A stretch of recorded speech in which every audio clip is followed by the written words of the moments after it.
Okay.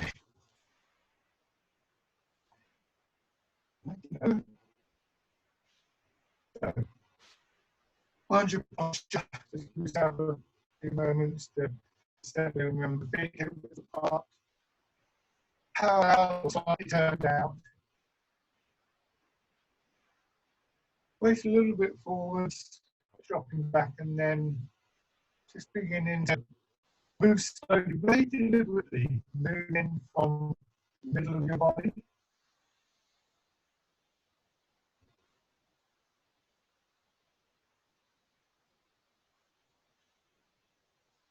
For hips, waist.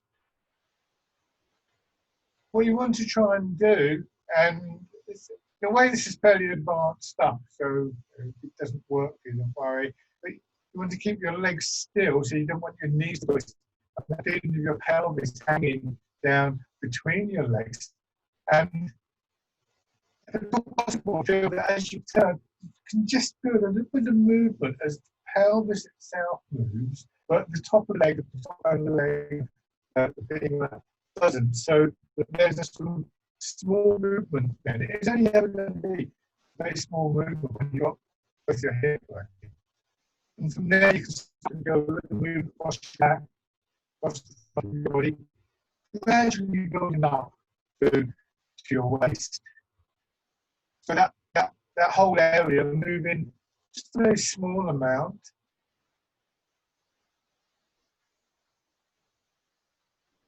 And if you see your body as being in segments, I'm going to exaggerate this so that you can see it, but feel very internalized, like supple movement. Think of here. Mike, you're breaking up again. The sound is breaking up. Is it breaking up for other people?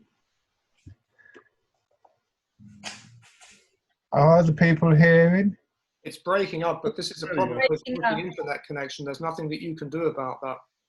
I mean, I would just suggest to go ahead, because it's not that that you can do anything with your computer system and make that.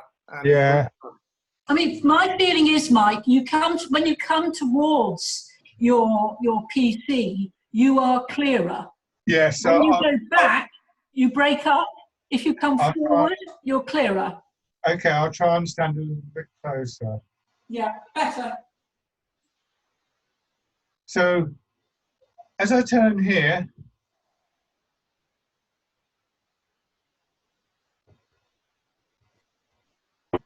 my shoulders turn with my hips. But what I want to try and do now, I turn in the middle of my body, and then I turn a little bit more in that middle section, and a little bit more here, so that it's like a spiral, spiraling upwards. It gets bigger at each stage, and it's a very subtle movement.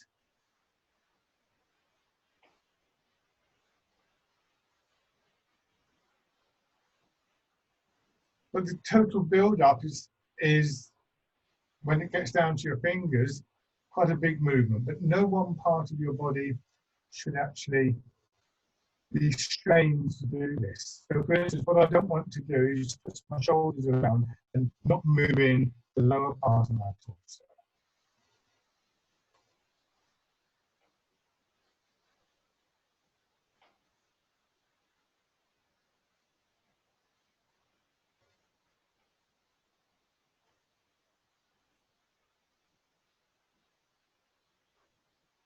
Just let your body settle into a nice steady rhythm.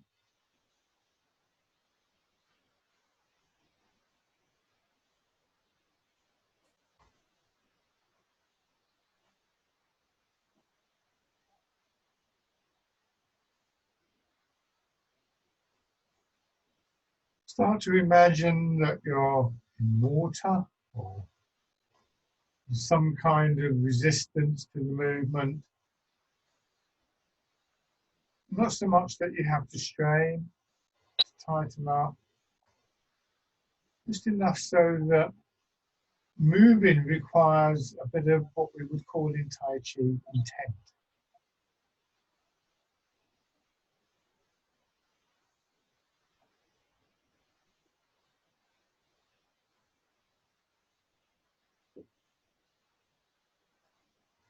these are all qualities that we want to bring in to the main movements that we do.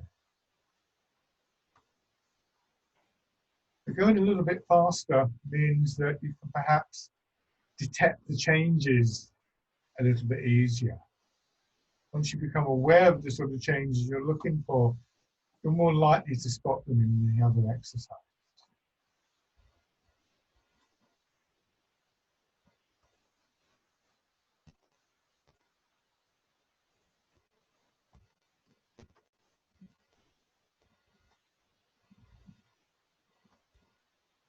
And then raise your arms.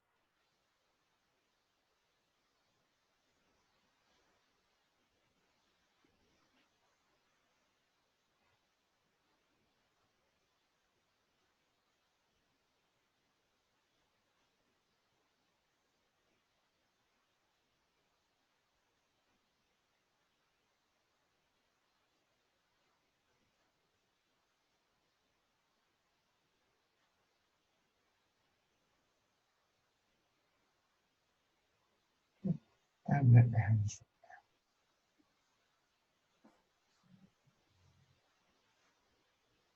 And coming back to standing and just letting your weight rock forwards and backwards.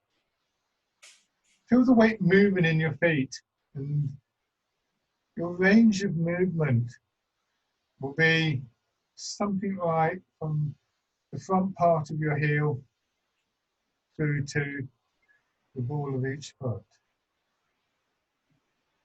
If you go further than that, so if I go forwards and I go into my toes, that will tend to happen.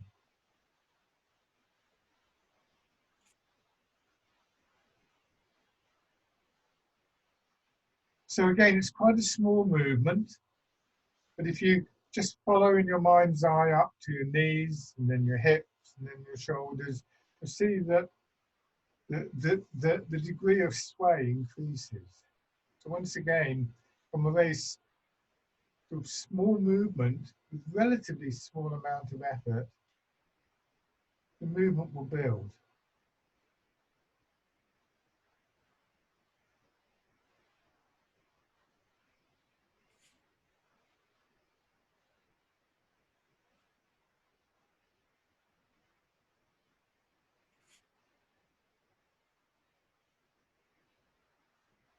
So then, let your weight settle somewhere in the middle, just behind the ball of each foot.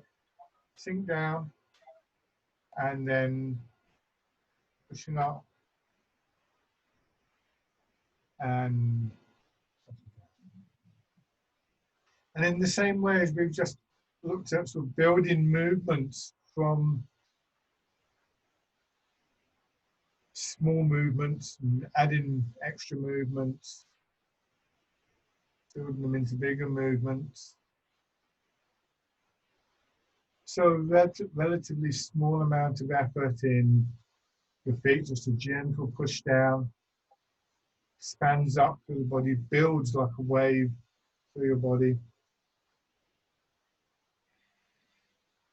till it reaches your arms and your hands.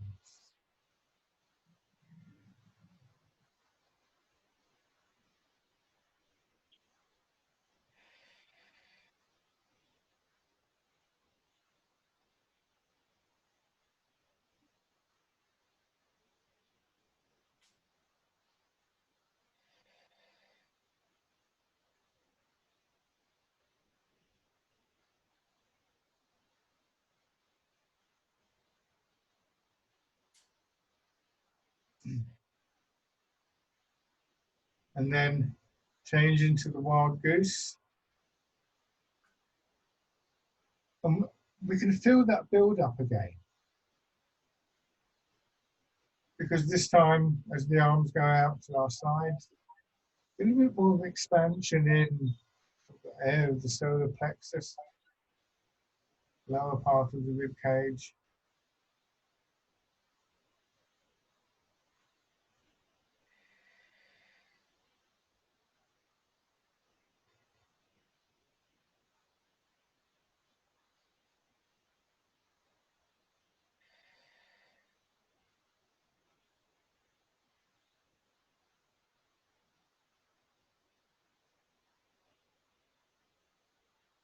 and then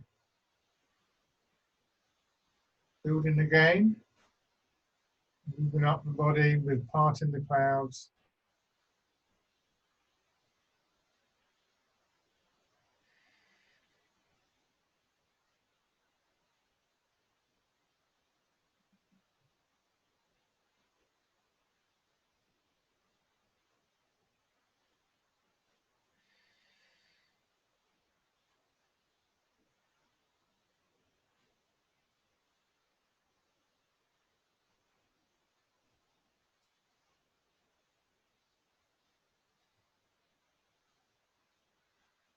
I'll do one more of these. And then joining them up into a 3-part sequence. And with the first one rooting down, see if you can just feel the expansion of the belly, waist, lower back. You feel a bit further up, but that's the main area. And then as you start the wild goose again, belly, and as I said before, up towards your solar plexus.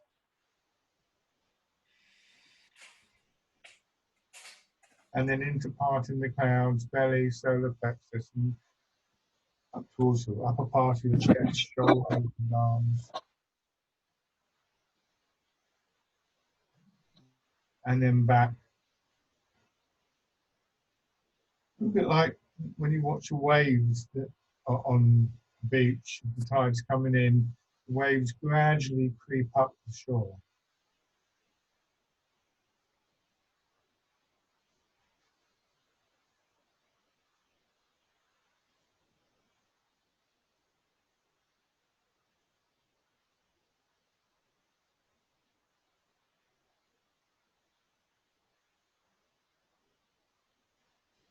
So again, we have those 3 broad regions of the body, sometimes referred to as the 3 Dan Chen. So I don't want to get too technical about this.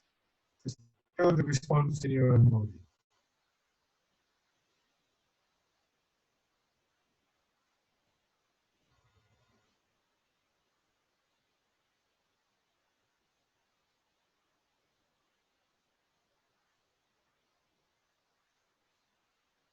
Do one more round of this.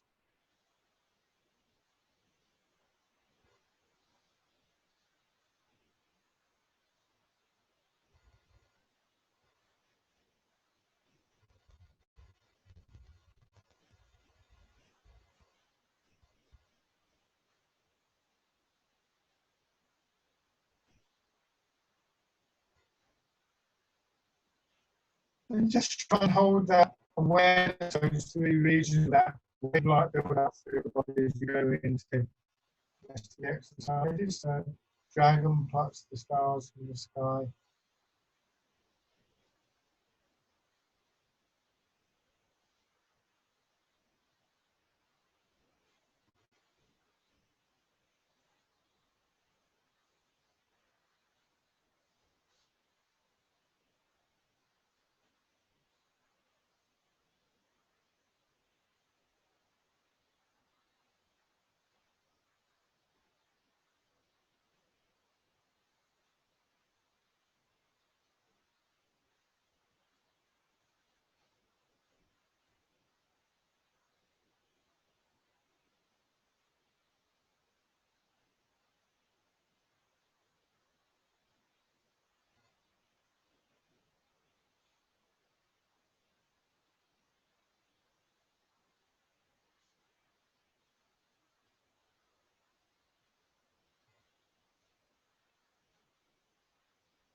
One more.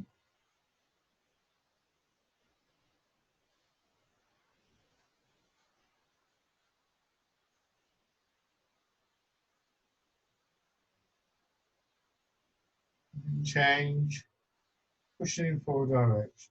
So just a push up. So we want to try and apply the principle of a minimal amount of effort at the start of the movement that is then built on by similarly small amounts of effort building up through the body.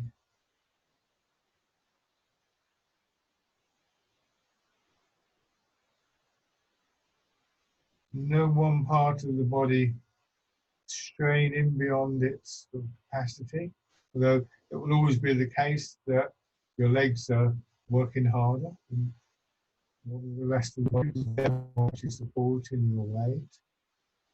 But a distribution of that. And your arms should be the expression of that. You go and do the arms, you will begin to block out the other movements.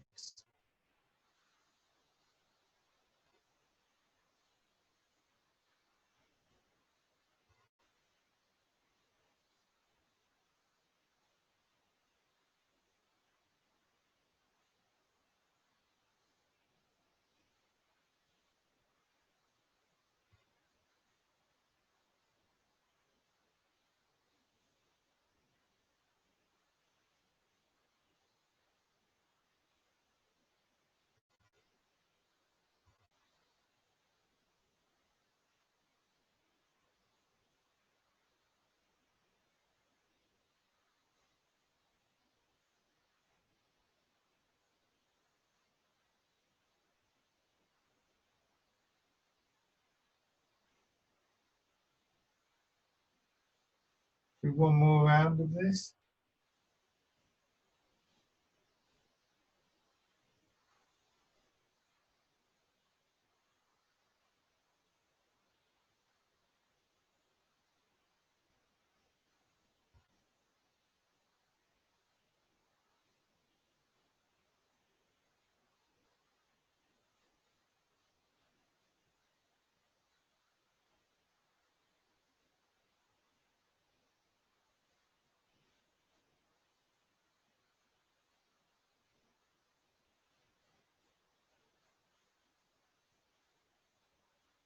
And then change into circling palms.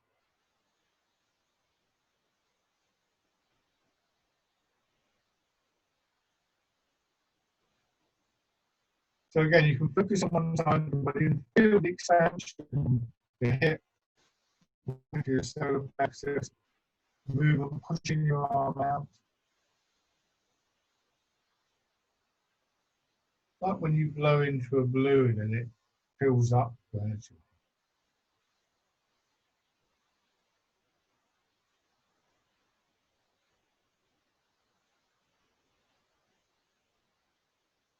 The next stage of this exercise is when we add the turn, and it's important when we do that we don't twist and actually be like somebody grabbing hold of the balloon and you'd have to just work that much harder to go the air. So again, we turn from the hips. It's quite a moderate amount.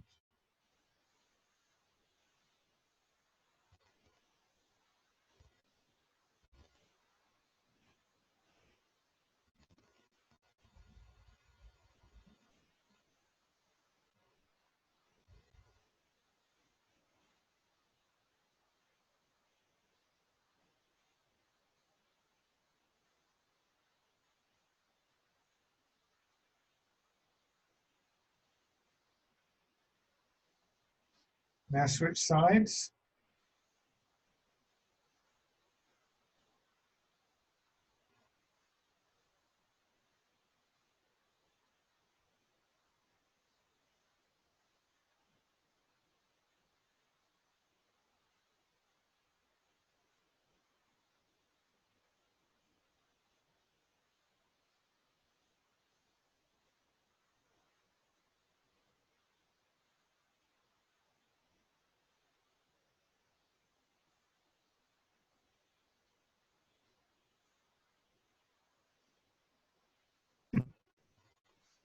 And then in the turn.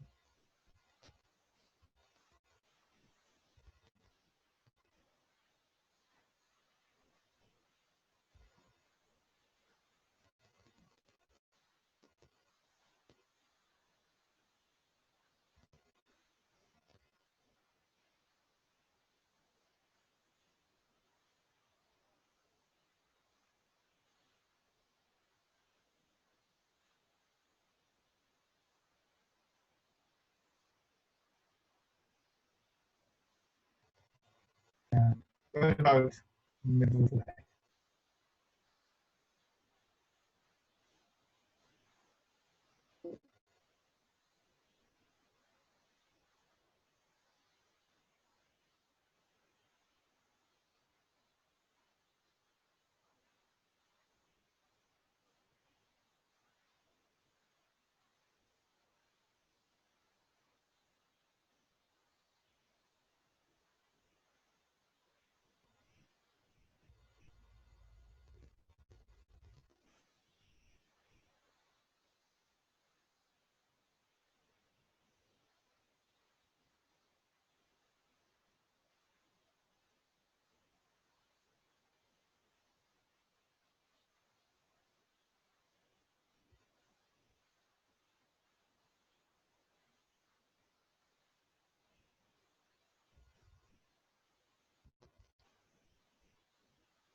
One more time.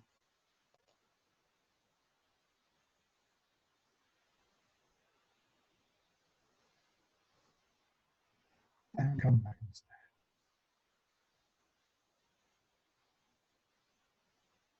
Now go back to this exercise. We have a fairly limited range of movement, as we've been talking about. We don't want to put the body under strain. But if I start to move my weight from one foot to another, I get more movement. So the arms start to move more, not because I've done anything more with my arms, but because I've started to move my feet and my legs a little bit differently. So we can add aspects of movement. It's very typical of the way things build in Tai Chi. There's a phase in one of the old artists in Tai Chi. It's very interesting that 4 ounces over 1,000 pounds. There's something that comes from the martial art of Tai Chi, but I think has relevance in all sorts of ways. It's about how we approach effort, if you like. And again, it involves that change of perspective to be more aware of what's happening in our feet, our legs, and my hips. And much less aware of what's happening in the hand, but recognizing what it is that moves there. Perhaps where the energy comes from. So just begin to transfer your weight from side to side very carefully. And as we noted before, it's a small move, going to about 60% of your weight in each leg. Any more than that, and it starts to happen. But if we move across into one foot, we raise the opposite heel and turn, suddenly we get more weight there, and we've still got the alignment through the body. We go across the other foot and turn. So when releasing the heel, turn the body, we're able to get more of the body over into the supporting leg.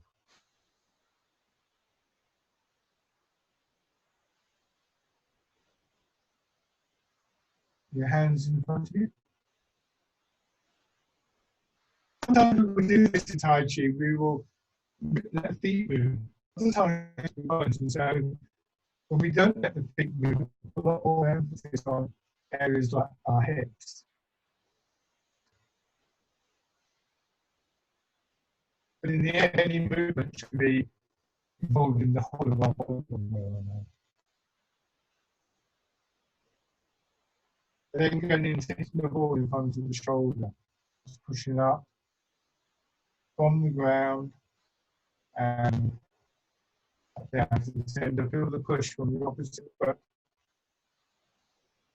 Expansion of the body. We've done a couple of movements that involve that expansion on one side.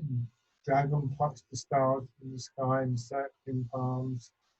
And we combine it with the transfer of our weight and so on. a much more expansive movement without straining. And this is the important thing. We want to feel the muscle working, developing a good, supple tone, not a hard tone, because that will block that sense of the flow of the movement, the sense of the energy, momentum, however you think.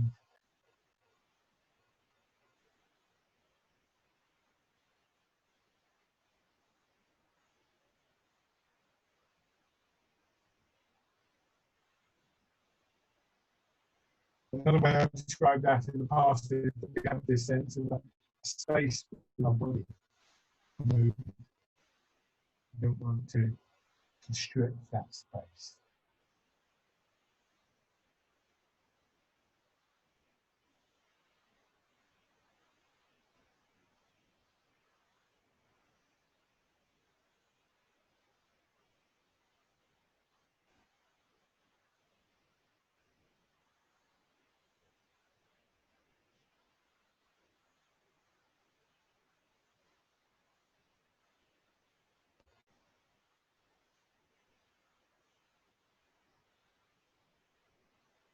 And then cow gazes at the moon.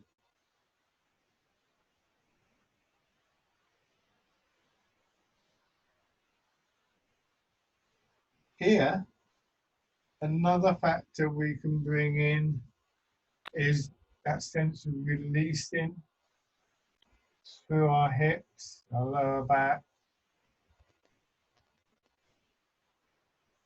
So if I want my arms to go back, I essentially relax and send my arms, and that gives me a certain amount of more space.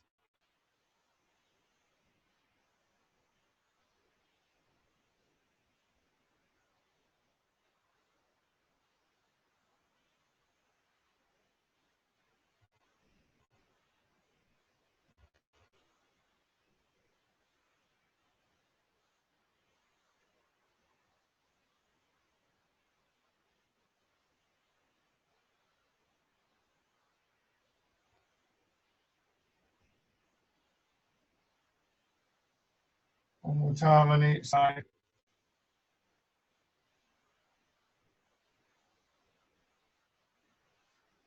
Just one straight to the top of the ball.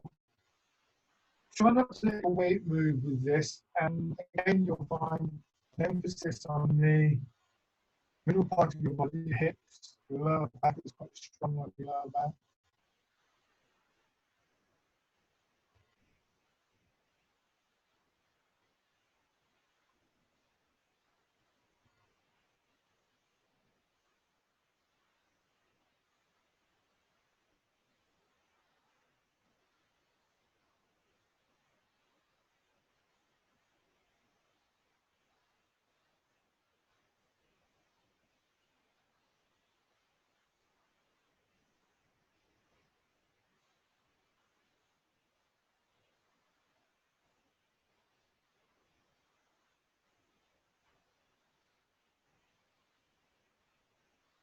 And go back the other way.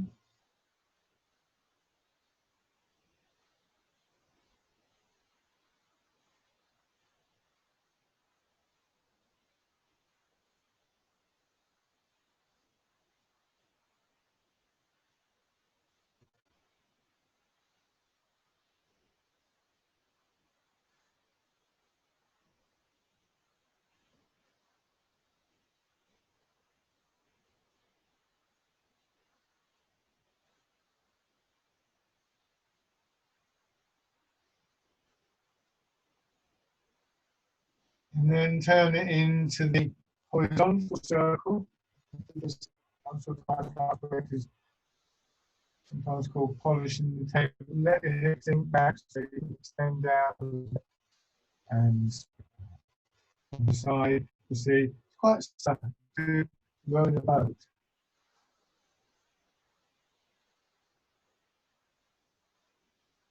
The hips drop back onto the upright position, come up a little bit, and then down.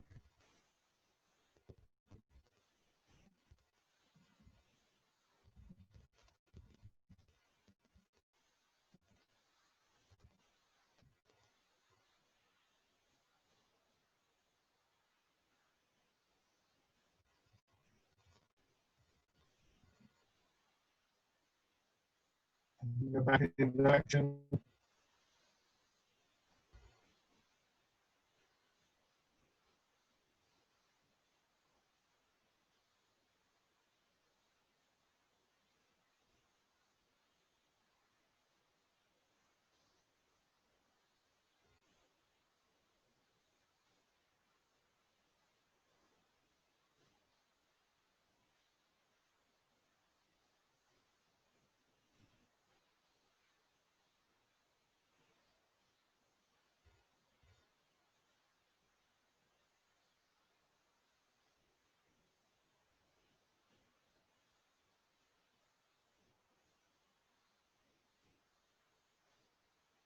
And then stand.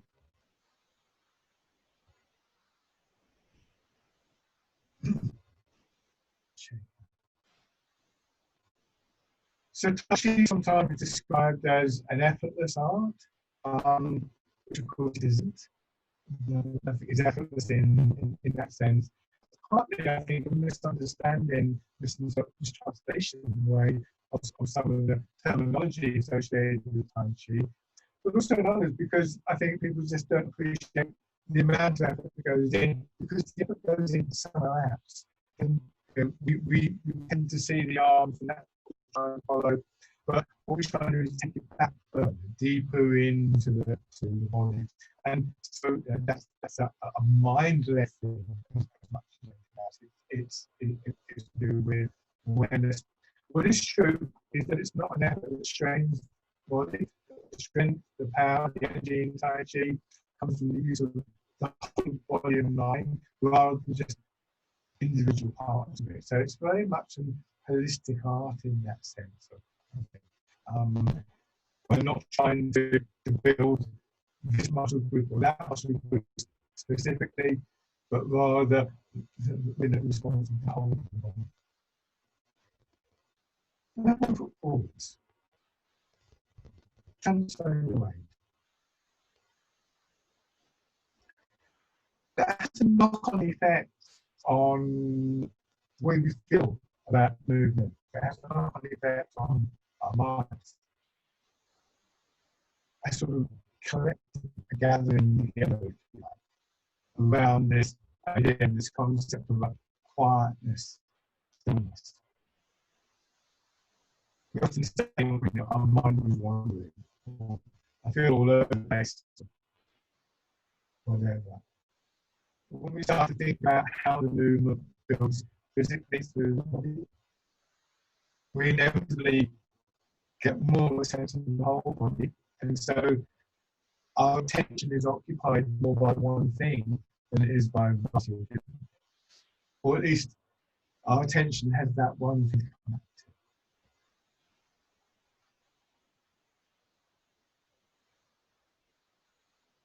We gradually become more aware of detail. So with this exercise, initially it's just a simple recognition of the change between one foot and another, and feel my back foot being pushed into the floor, feel my front foot being pushed into the floor. Then we start to think about where the weight is going to. Earlier we identified that balance point, that midpoint is kind of all the extra. That becomes more precise. We can feel as a kind of response to that more precise awareness, more what's going on in the arch of the foot, and then up into our ankle, our calf, thigh, so on and so forth.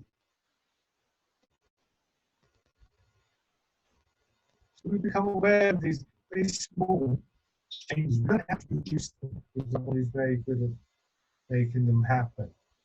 But if we can become aware of them, we're able to make a little bit more space, and we're able to link them up a little bit more, work more cohesively.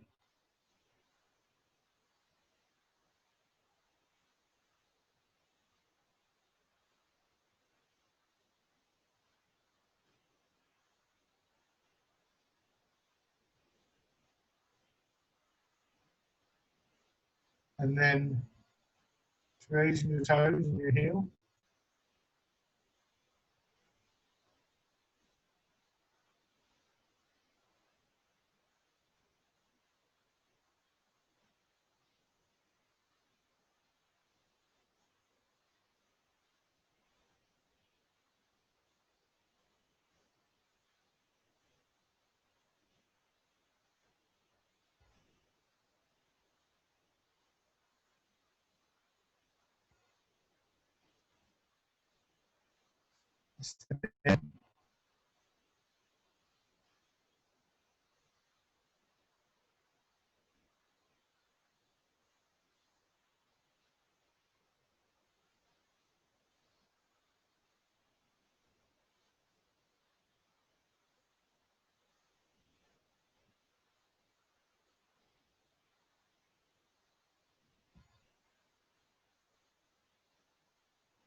So if you think in terms of, for instance, your weight moving from a point just behind the ball of the rear foot to a point just behind the ball of the front foot, and the line that goes between them is actually quite narrow.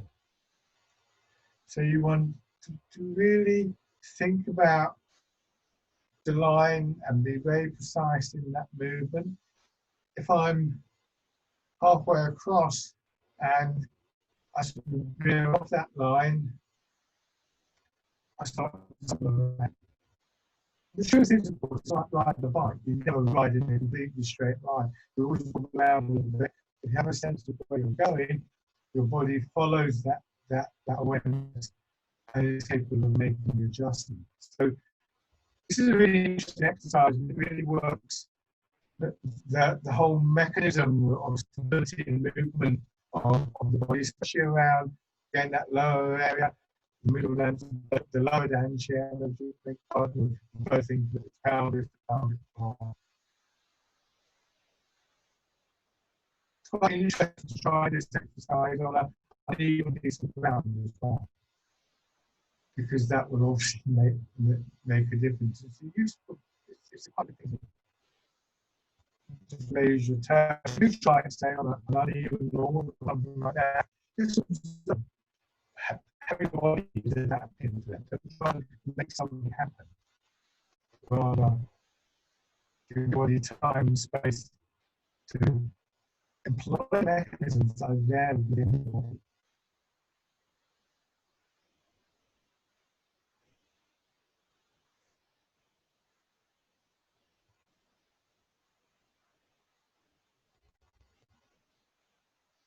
Stepping in.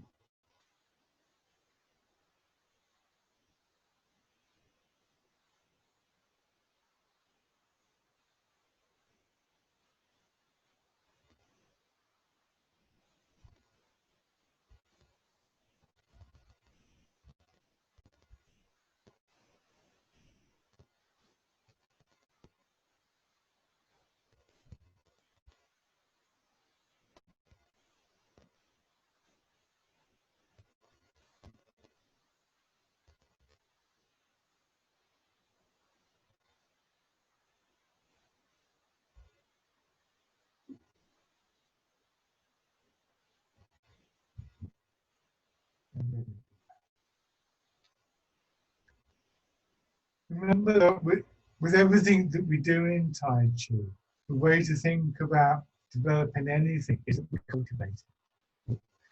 Roll it apart, don't force it, don't rush it, create the environment within which it can happen. So, you know, if you do find a rough piece around, you'll find yourself wobbling around, but that's quite useful really, because you can do that and always you have a chair there and you background there and you get there, there's a bit of a wobble, you start to support yourself and just see what happens when you can relax that a little bit more. Feel how your body makes the adjustment, but do give yourself some support, because there's quite a lot of trial and error involved in developing that kind of thing. You don't want to keep it. So foot forward again, doesn't matter which foot at the moment. So hip width across your feet, and you probably see my stance is a little bit longer than hip width. To start off with, I would say try the shorter stance, so that it's square. So the width and the length are about the same. But as you sink down more, as you settle more into this over a period of time, you'll find that you can step a little bit further without without the strain. So once again, if we take it from the feet upwards, when we do something like fisherman cast the net, yeah, if you want your arms to move further, which everybody wants to do that, it's not up there that make the effort. In the first instance, we want more of a foundation, so we want a longer stance, and the arms will move further because of that, to allow the longer stance and to maintain our posture. We need to let go more in the center of the body, essentially, relaxing, get more movement. Just spread the wings. So hold the hands over your belly, push forward, sink into the front foot. See if you can feel that wave-like build up through your body, and then sink back.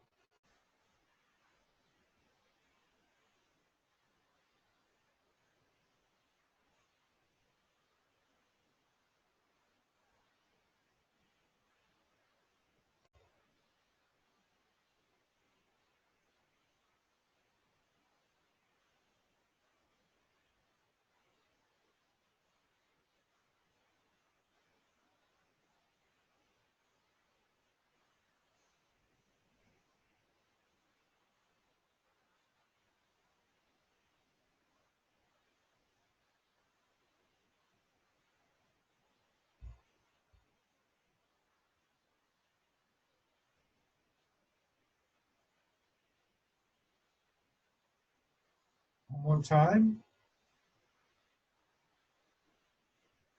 That same wave-like movement,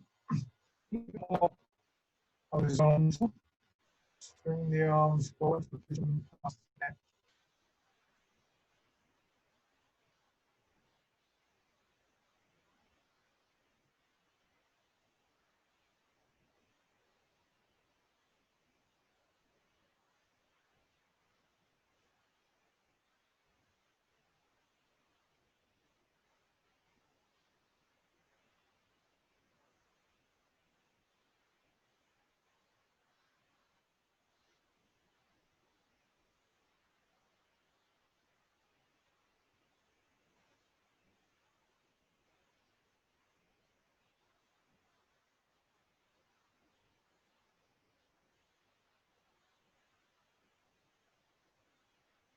One more time.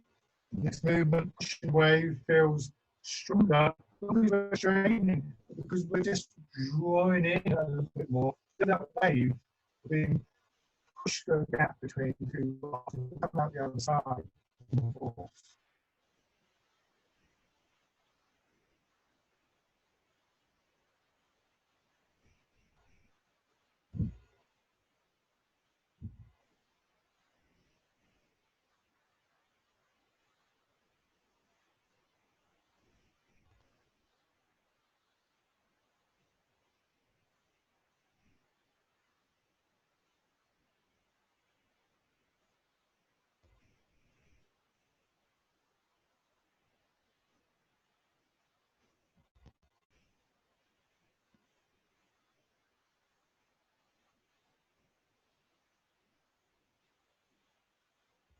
One and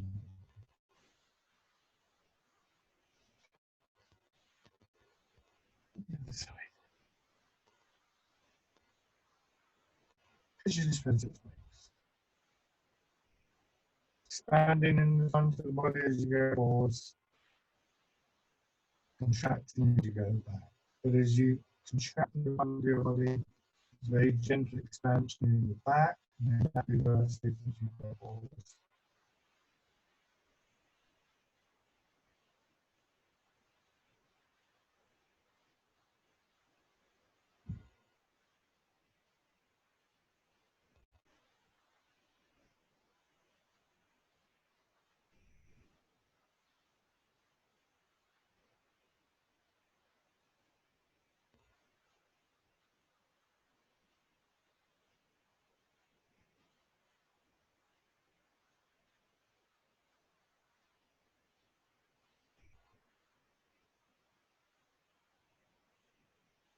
and then change into fisherman castanet.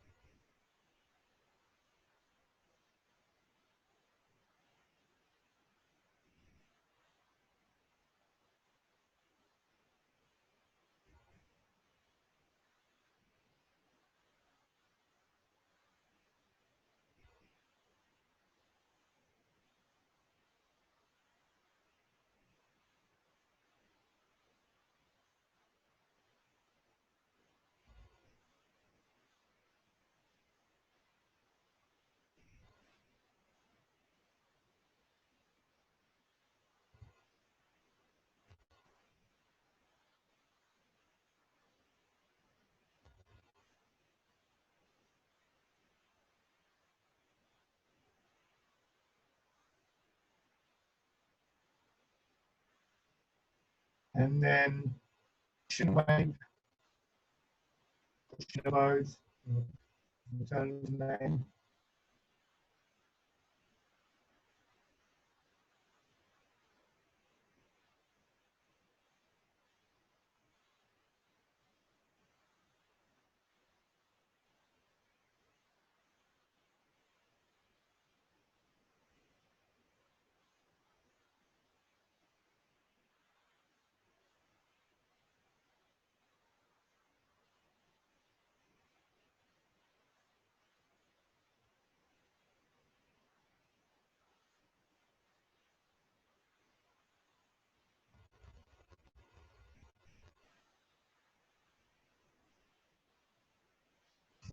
One more time.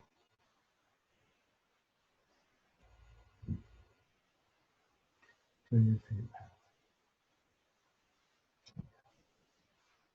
apply that same approach to our breathing in Tai Chi. As I've said before, breathing always talked about in Tai Chi, but I think it can be quite useful to think about it. Remember that breathing and posture are being interlinked. You need space for the lungs to expand into, not just outwards as they do in the chest, but also downwards. The lungs are big organs, they're triangular shaped, they're big at the bottom, and they are at the top. Physiologically, part of what happens when you breathe is that the lungs expand downwards. So we need the space for that to happen. We often have the wrong impression of how to breathe. If that doesn't make sense, next time you're in a crowded room, which I admit is unlikely at the moment, I'm sure you have in the past, someone's trying to breathe past you, almost inevitably what they would say is breathe in. So we see that when we breathe in, our lungs fill up with air, but we get smaller, which is the wrong way around if you think about it. So the idea of slowly encouraging a spacious expansion in the body is actually very applicable to our breathing. And in Tai Chi, we refer to abdominal breathing, meaning that we breathe like from the belly. Sometimes we refer to it as bellows breathing, with a set of bellows that you pump a fire with, you pull the handles apart like that, and the air will get drawn down into the bellows. And in the same way, we start the breathing process as we've started so many other things today from this part of the body. So, find a comfortable posture. If this doesn't work for you, don't feel you somehow failed. You might want to try it in your own time, laying on your back, or maybe in a chair or something like that. Just hold your hands in front of you. They have hold between your arms. Sink your hips down and just begin to push up and feel that wave-like movement. Push your hands apart, the ball expands, and then push up.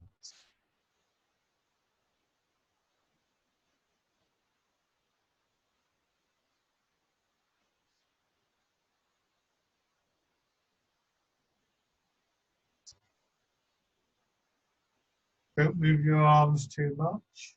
And in fact, start to change the focus of your attention so it's all isn't between your arms. It's like in your belly. So you feel the expansion of the belly, the back, your sides.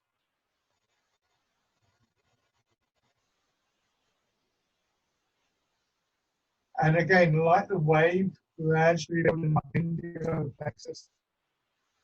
And as that happens, you'll probably feel that your elbows get pushed out a little bit more.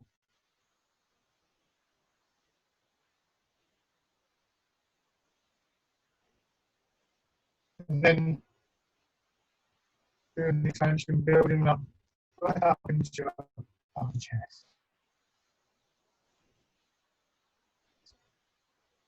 You may find it before it starts to happen, but if this hasn't affected your breathing, don't do this too much. Just every now and then, as you start to feel that expansion in your belly, building up through your body, just see how it feels to take the breath in and start by the breath out. Don't try and breathe too slowly. So, as I say, the first thing is just do that occasionally, give your body time to just breathe comfortably for a while. Just and then remind yourself of this bellows type action in the upper part of the body. What you need to do in terms of posture to allow that. If you're tight in your belly or the back, it will restrict that movement.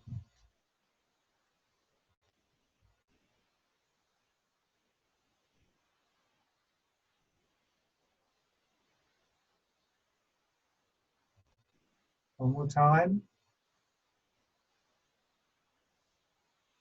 And then touch your hands.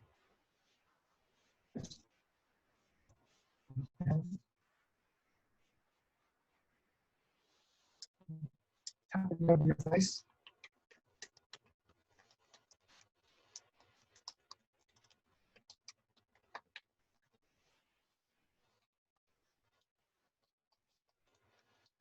Your head and neck.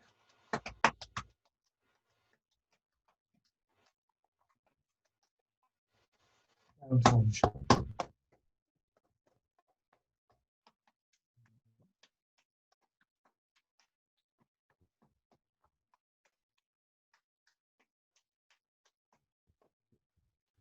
Side.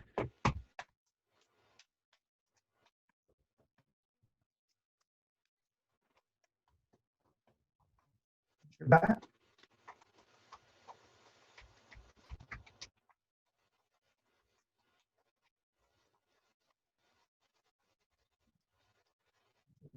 Glasses around your hips.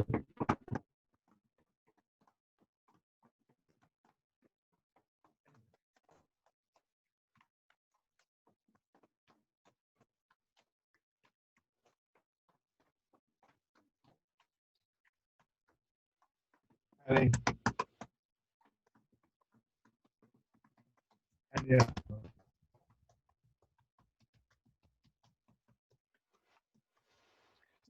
Sometimes ask me questions like, should you pull the belly in? Or they'll ask very specifically about what I now refer to as core muscles, and about whether they should be tight or not. The answer to both is no, not if you want to breathe properly, because if they're tight, they're not going to be able to expand to get that full breath in. What you want is a good muscle tone. The muscles need to work, and they need to work well, but not stiff and hard, not tight. Otherwise, if you're putting belly in, or if the belly is being pulled in while you're trying to breathe in, the air is constricted, the lungs are constricted, because you're trying to, if you think about blowing into a balloon, somebody told the balloon the squeezes, you're then working against it to try and go into the balloon. And in the same way, if you're squeezed in here in the belly while you're trying to breathe in, you're working against your body. So any kind of toning that we do in the middle part of the body really needs to take that into account. If I came up to you and put my arms around your belly and squeeze hard, you'll probably say, I can't breathe, I can't breathe. It's the function. Don't do it to yourself. So as with everything else, actually, we breathe, in a sense, with the whole body, not just with the muscle, chest and the ribs, which are important. So we take that deeper breath. There was a medical association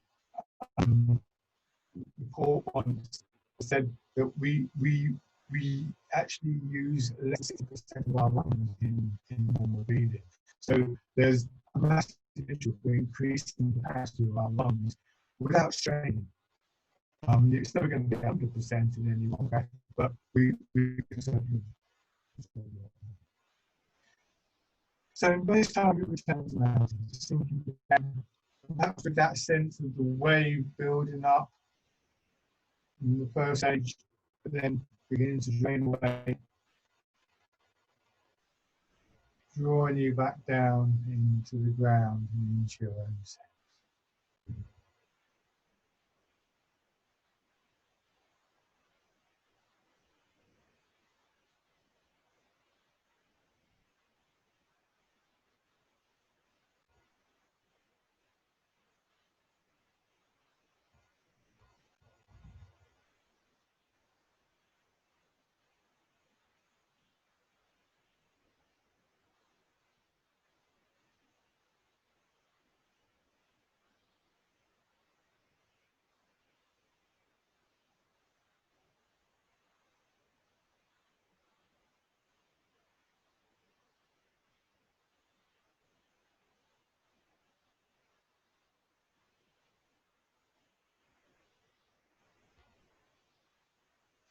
And then stand quiet.